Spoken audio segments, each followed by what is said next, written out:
sunlight will give us cancer, skin cancer. Yes. And you say that's absolutely not true. No, there is no proof yet to that effect. In fact, it's the opposite. That lack of sunshine causes skin cancer. You may know that many people have skin cancers in areas that are never even exposed to the sun. That's true. And so it's not the sun. The UVB is now taken off the hook. It's no longer the culprit. There's a brand new study that just came out and it showed that UVB doesn't cause the cancer. It's the UVA. Now, when you use sunscreens, and there are many sunscreens that just block out UVB, so you don't tan, you basically you don't burn, so that you don't burn your skin. Skin burning is not a good idea. In any case, you don't want to burn your skin. So typically, if your body is in the sun too long, it will start burning. You would want to get out of it. Whereas if you put suntan lotion on, you don't get that signal. And you allow a lot of penetration of UVA. Now there are some of these other screens that are blocking out both UVA and UVB, and you think, oh, now I'm safe. Right. Yes, but you are becoming vitamin D deficient while being in the sun. And if you are vitamin D deficient, your cancer risk goes right up. Okay. So again, skin cancer, any kind of cancer. Right. So you need your vitamin D in order to be cancer-free. So again, 77% of all cancers can be reversed or avoided by having normal vitamin D levels, according to Creighton University's study. Okay, so you shouldn't get sunburn. You should avoid that.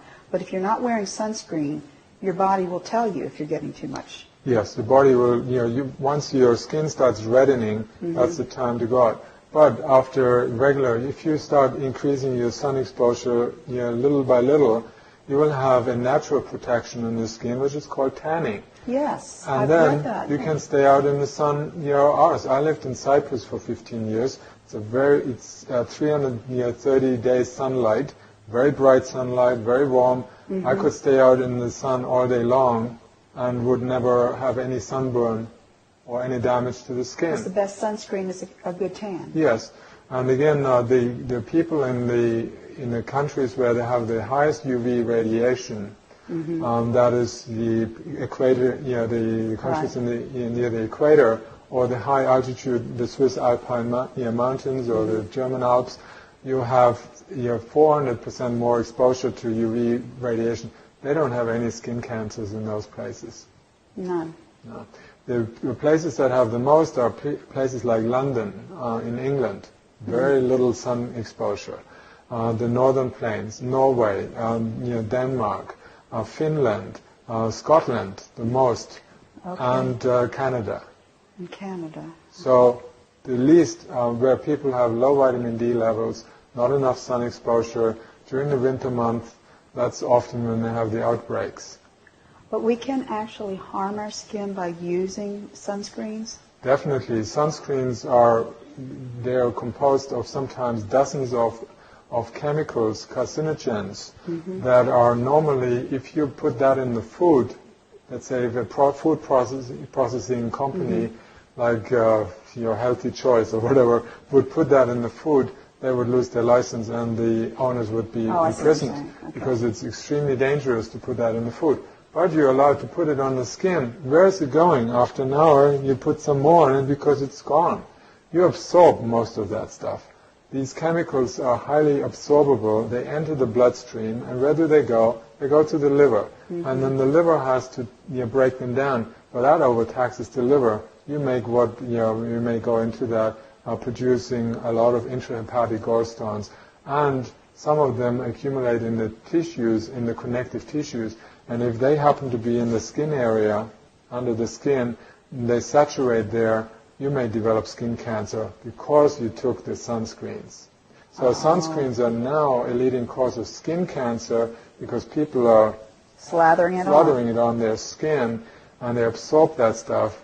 And then the other problem that happens, they wash off. There's that stuff with soap, so they soap the whole body afterwards to get it off. And with it, they get rid of all the vitamin D that incidentally or accidentally may have been created on the skin. When you use soap after sunbathing, let's say even without sunscreen, if you just make vitamin D, make sure you don't use soap to wash your skin except under the arms and in the genital area where the sun doesn't go anywhere and the vitamin D is not made. You don't want to wash it off because the vitamin D stays on your skin for up to 48 hours and gradually is absorbed, and that's how you are building it in the body.